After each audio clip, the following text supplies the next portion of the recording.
네, 오늘 내 눈물을 보았노라. 네덜란드 화가로서 자기의 길을 자른 것으로 유명한 빈센트 반 고흐라는 유명한 네덜란드 화가가 있죠. 이 고흐는 자살을 했습니다. 고흐가 자기가 살아 있을 때 그 작품은 별로 인기가 없었어요. 죽고 나서 이 고흐의 작품이 세상에 알려지게 되었죠. 굉장한 어려움이 있어, 물질적인 어려움과 건강에 대한 어려움이 있었습니다. 그러나 그가 자살할 때에 이렇게 동생에게 편지를 썼죠. 우리들은 현실을 거역할 수도 없고 또 거기에 복종할 수도 없다. 병이 드는 것은 현실이기 때문에 그 병은 치료되지 않는다. 제가 한번 올린 것 같은데요. 자, 우리들은 현실을 거역할 수도 없고 또 거기에 복종할 수도 없다. 병이 드는 것은 현실이기 때문에 그 병은 치료되지 않는다. 무슨 말입니까? 고흐는요, 자신의 예수를 인정하지 않는 그 당시 그 화단들, 또 밀려드는 가난, 날로 쇠약해져가는 건강, 정신적인 어려움, 근데 이게 현실이라는 것입니다. 근데 이 현실을 내가 거역할 수도 없다. 또 그렇다고 그것을 내가 복종하기 너무 힘들다는 것입니다. 그러니까 나는 자살할 수밖에 없다 생각하고 자살을 했다는 거죠. 이전에 가정교회 컨퍼런스를 했는데 저녁에 목사님들과 교제를 하는데 그 목사님이 하는 얘기가 있었습니다. 그 목사님이 교회 건축을 하다 너무 어려움을 당한 거예요. 매도 맞고 건축하면서. 근데 그 목사님 하시는 얘기가 아침에 눈 뜨기가 싫었고 이게 정말 자살하고 싶은 그런 마음이 막 충동이 들었다고 해요.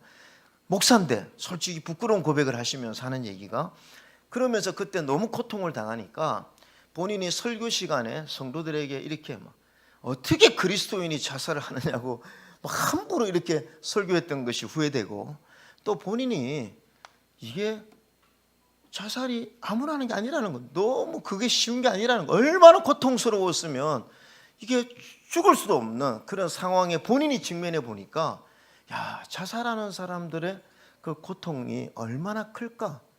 오죽했으면 자살했겠냐? 그런 얘기를 하는 거를 제가 들었습니다. 목사님인데도.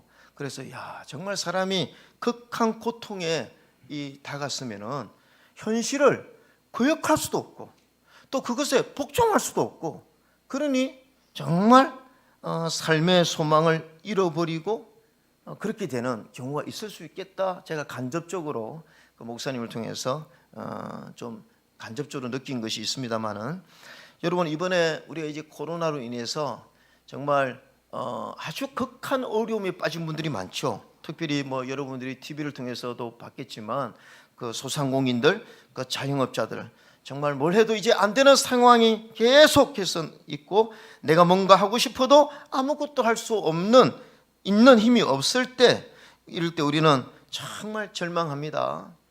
현실을 받아들일 수도 없고 또 그것에 복종하자니 너무 내 인생이 힘들고, 그러니 지치고 무기력하고 전혀 소망이 없는 가운데에서 이거 어떻게 해야 됩니까? 근데 여러분, 성경은 오늘 성경이 우리에게 가르쳐주는 진리는, 야, 어쩔 수 없다, 어떻게 하겠느냐, 현실이니까, 그러니까 고통을 받아들여라, 이렇게 말씀하지 않습니다. 성경 우리 그리스도인들에게 두려워하지 말라고 말씀하시고 현실을 뛰어넘는 능력이 오늘 우리에게 있다라고 말씀하고 있습니다. 하나님이 계속해서 우리 하나님의 자녀들에게 두려워하지 말라, 근심하지 말라고 한 것은 다른 이유가 아니라 그 현실을 뛰어넘는 능력을 하나님이 우리에게 주셨기 때문이죠. 성경담으로 많이 읽었다고 하는 철로 역정에 보면 이런 얘기가 있습니다. 그리스도인이 소망이란 친구와 함께 천성을 향하여 여행을 하다가 길을 잘못 들어서 험한 골짜기에 빠져들었습니다. 근데 무서운 폭풍까지 막 홍수를 만나서 어떻게 할 수도 없고 사면초가에 있는 이 소망과 그리스도인이 날은 어둑어둑해지는데 갈 데도 없고, 그래서 둘이 손을 붙잡고 밤새 비를 피하면서 이렇게 있는데, 아침에 눈을 뜨자마자 절망이라는 거인이 나타나고 이들을 지하 감옥에 가두어 버렸어요. 그리고 일주일 동안 온갖 심한 매질을 하기 시작했습니다.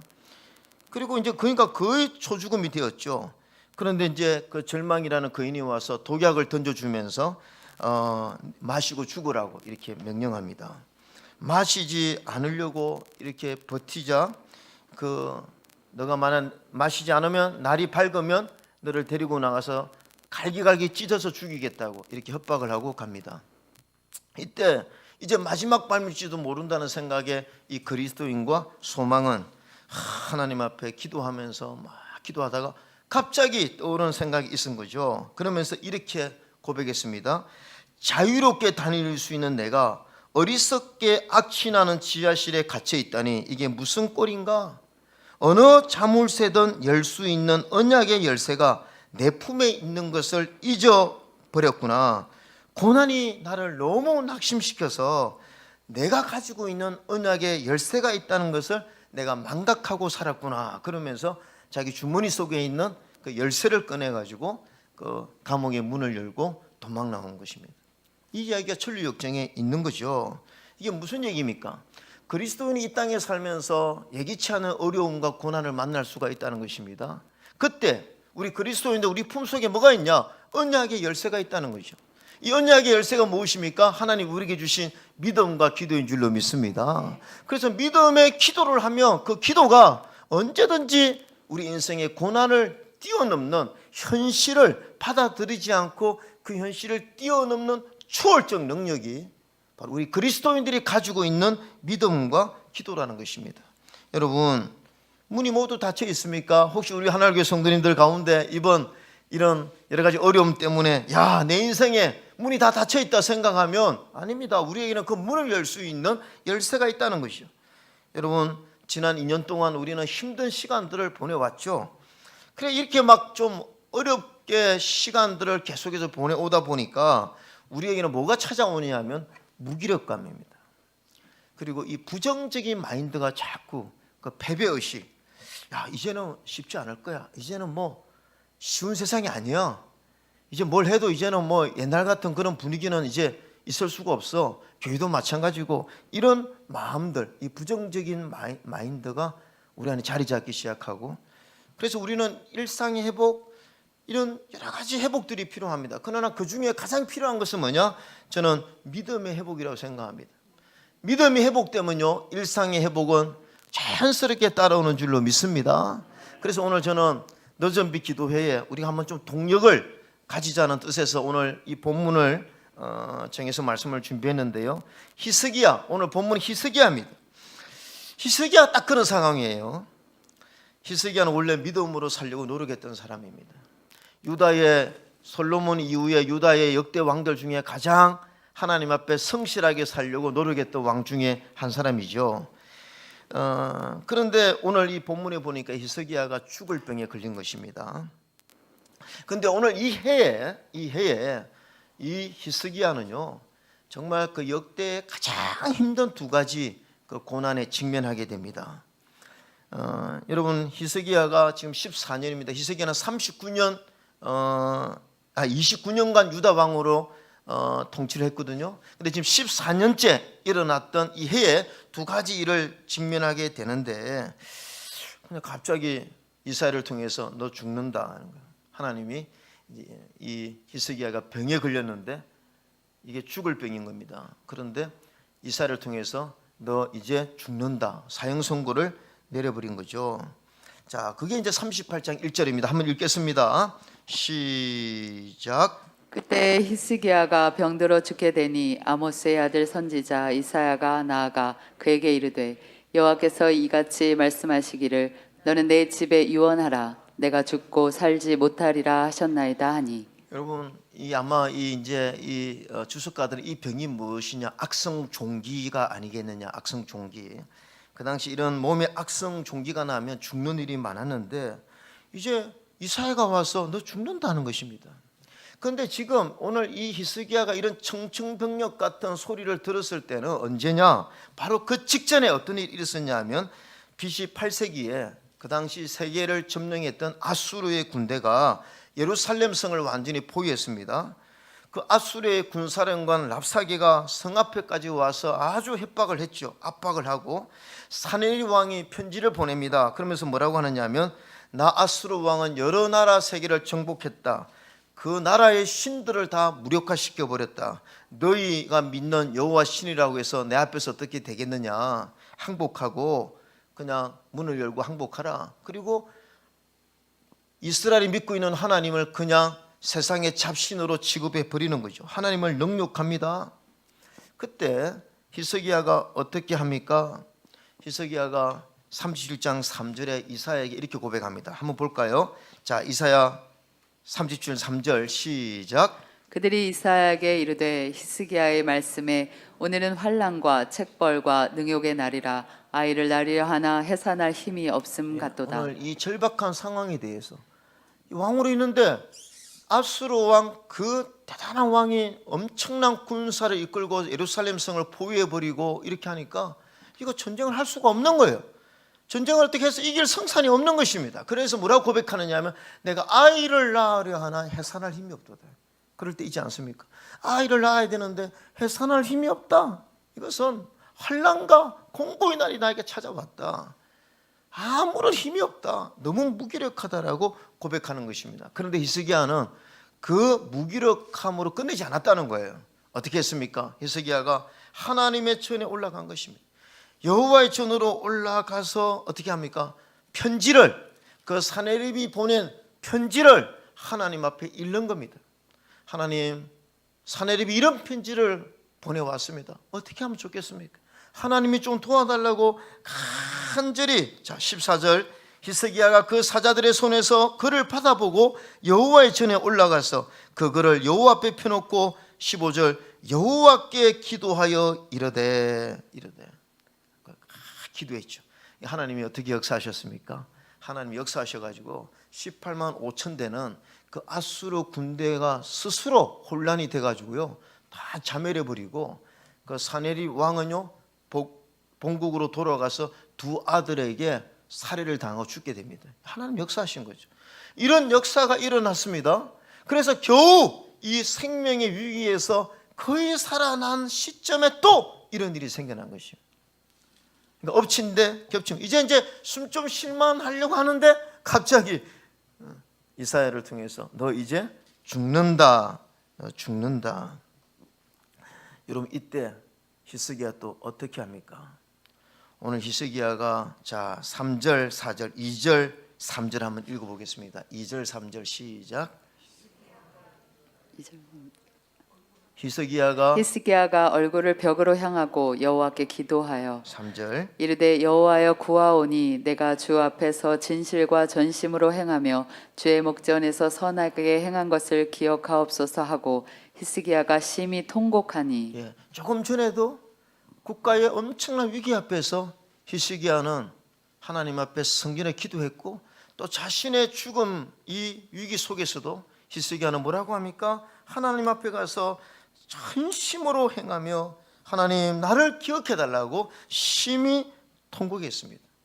여러분 오늘 히스기야는요 바로 받아들일 수 없는 고통, 거역할 수 없는 고통이 왔을 때 그 고통을 받아들이지 않을 수도 없고 그렇다고 거역할 수도 없는 현실을 그냥 놔두지 아니하고 히스기야가 어떻게 했습니까? 하나님 앞에 가서 기도했다는 것입니다. 믿음으로 그 문제를 하나님께 맡겼다는 것입니다. 자, 이때 우리에게 은혜가 되는 말씀이 있습니다. 5절 5절 같이 한번 읽어보겠습니다. 시작. 너는 가서 히스기야에게 이르기를 내 조상 다윗의 하나님 여호와께서 이같이 말씀하시기를 내가 내 기도를 들었고 내 눈물을 보았노라. 내가 내 수한을 15년을 더하고. 6절입니다. 너와 이 성을 아수르 왕의 손에서 건져내겠고 내가 또 이 성을 보호하리라. 여러분 저는 이 본문을 준비하면서 받은 은혜가 뭐냐 하면 오늘 하나님이 눈물로 기도하는 히스기야를 보면서 내가 너 기도를 들었고 내 눈물을 보았다는 것입니다. 저는요 이번 너전비 기도회를 준비하면서 우리 성도님들에게 여러분 이제 제가 조금 있다가 이제 여러분 기도 제목 쓸 거거든요. 이렇게 말씀할 수가 없습니다. 기도 제목 쓰십시오. 그럼 다 응답될 것입니다. 이렇게 자신 있게 말할 수가 없어요. 왜 그러냐 하면 솔직하게 여러분이 지금까지 기도한 것대로 다 응답됩니까?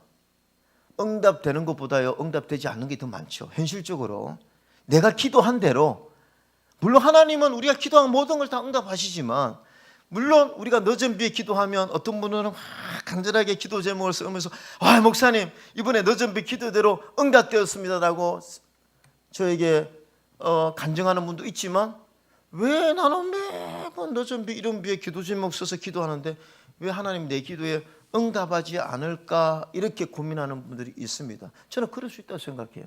기도라는 것은 우리가 하나님 앞에 이런 기도를 드리지만 내 생각대로 기도가 응답되지 않을 수가 있습니다. 그러나 제가 여러분에게 확신하게 드릴 수 있는 말씀은, 여러분이 하나님 앞에 나와서 기도하는 그 소리를 하나님은 들으시고 여러분의 기도하는 모습을 보시는 줄로 믿습니다. 이것은 확신합니다. 하나님이 우리의 기도를 들으시고 계시고 하나님이 우리의 기도의 모습을 보고 있다는 것입니다. 우리 생각대로 응답이 되지 않는다 할지라도 하나님은 우리의 기도 소리를 들으시고 우리의 기도의 모습을 보시기 때문에 하나님의 방법으로 응답하는 사실은 100% 사실임을 믿으면 아멘 합시다. 그래서 여러분, 우리 교회가 2005년부터 아마 제가 비전을 발표하고 2006년부터인가 이른 비 늦은 비 기도회를 한 것 같은데요. 2005년 여러분 기도에 나오신 분도 있을 것이고, 2006년도 이른 비 늦은 비, 2007년도 이른 비 늦은 비, 2008년도 이른 비 늦은 비, 계속해서 이른 비 늦은 비에 우리 성도님들 교회 나와 기도했는데, 저는 이렇게 확신합니다. 2007년도 이른 비 나와서 기도하는 여러분의 기도를 주님은 보시고 들으셨습니다. 아멘입니까? 그걸 보셨다는 것입니다. 왜 우리의 기도가 가치가 있습니까? 우리가 기도할 때 여러분, 하나님이 우리의 기도를 들으신다는 거예요. 또 우리의 눈물을 보신다는 것입니다. 여러분, 히스기야가 이런 위기 상황 속에서 이사야에게 기도를 부탁하고 자신이 하나님 앞에 기도했다는 것은 무슨 믿음이 있었습니까? 하나님이 내 기도를 들으신다면 이 내가 뛰어넘을 수 없는 이 한계 상황도 뛰어넘을 수 있다는 믿음이 있었던 거예요. 하나님이 내 기도를 들으신다면, 그분은 전능자이시기 때문에. 그런데 어떤 결과가 일어났습니까? 정말 전능자 되신 하나님이 히스기야의 기도를 들으신 거예요. 보신 거예요. 그러니까 어떤 역사가 일어났습니까? 15년을 하나님이 연장시켜 주셨습니다. 그 수명을 15년 연장시켜 주셨고요. 그 다음에 또 무엇입니까? 8절 보면, 자 8절 한번 보겠습니다. 시작. 보라, 아하스의 해시계에 나아갔던 해 그림자를 뒤로 10도를 물러가게 하리라 하셨다 하라 하시더니 이에 해시계에 나아갔던 해의 그림자가 10도를 물러가니라. 여러분, 오늘 히스기야가 드린 기도를 하나님 보시고는 어떤 일이 일어났습니까? 히스기야가 지금 죽는 것은 하나님 뜻이에요. 하나님 계획입니다. 근데 기도는요, 하나님의 뜻과 계획까지 변경시켜버려요. 그리고 여러분, 해 그림자가 10도 물러났다는 것은 자연과 과학을 초월해버린다. 기도는 어떤 능력이 있습니까? 자연과 세계를 움직이는 힘이 있다는 것입니다. 저는요, 기도가 얼마나 대단하냐, 하나님의 계획까지 뛰어넘어버린다. 칼빈주의에서는요, 예정론을 가르치죠. 그런데 그 예정론 중에 극단적 예정론을 가르치는 분들이 이렇게 가르칩니다.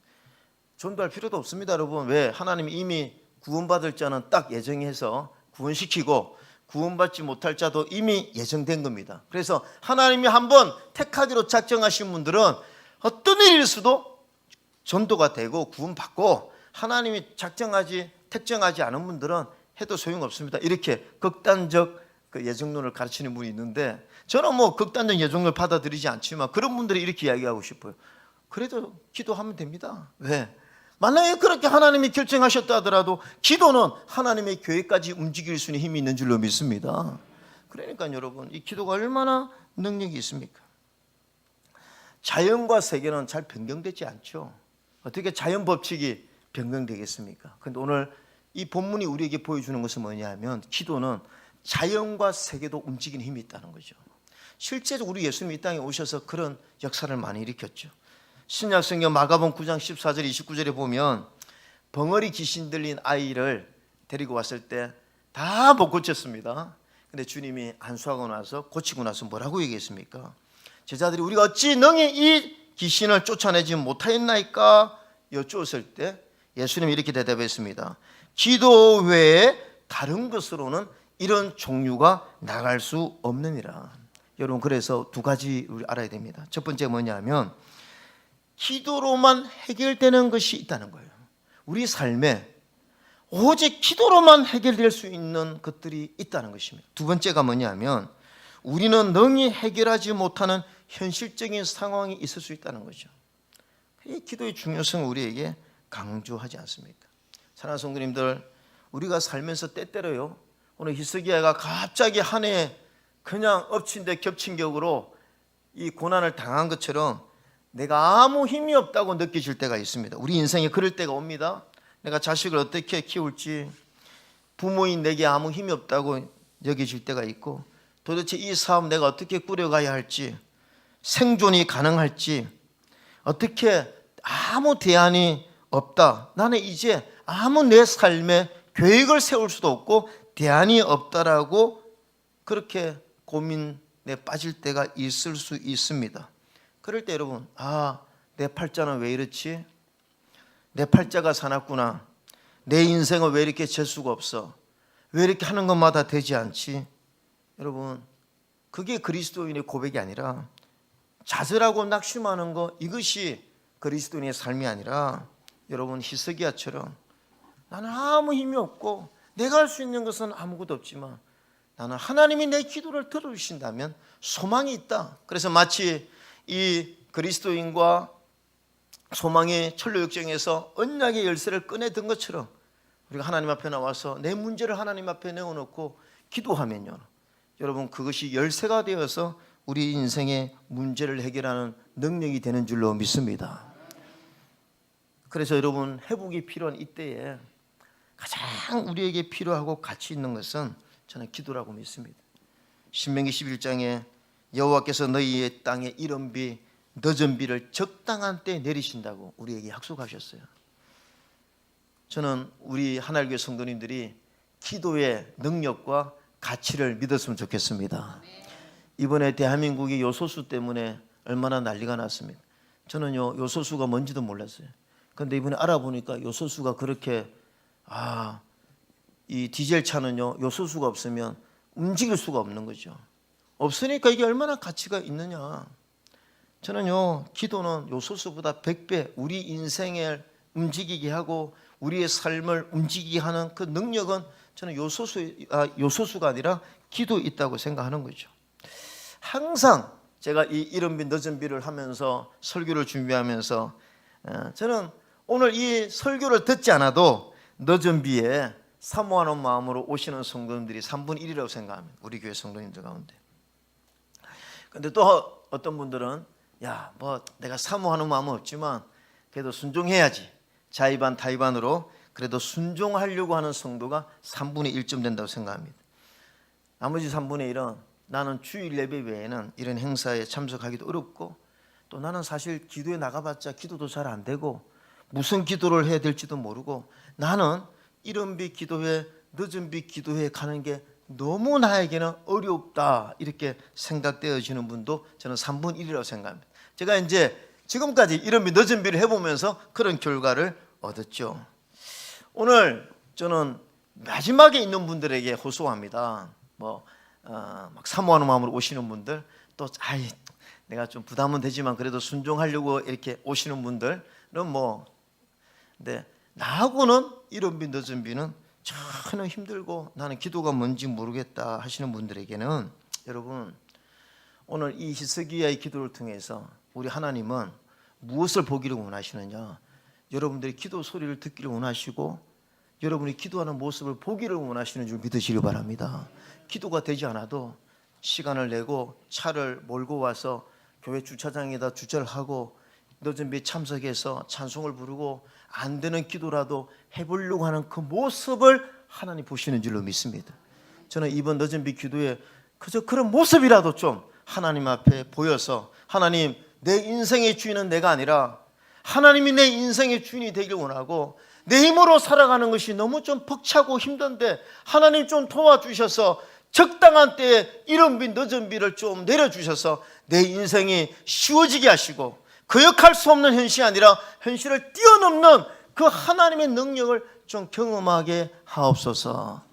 그래서 이번에 좀 억지로라도 하나님 앞에 나와서 기도하는 여러분 되어지시기를 주의 이름으로 축원합니다. 아멘.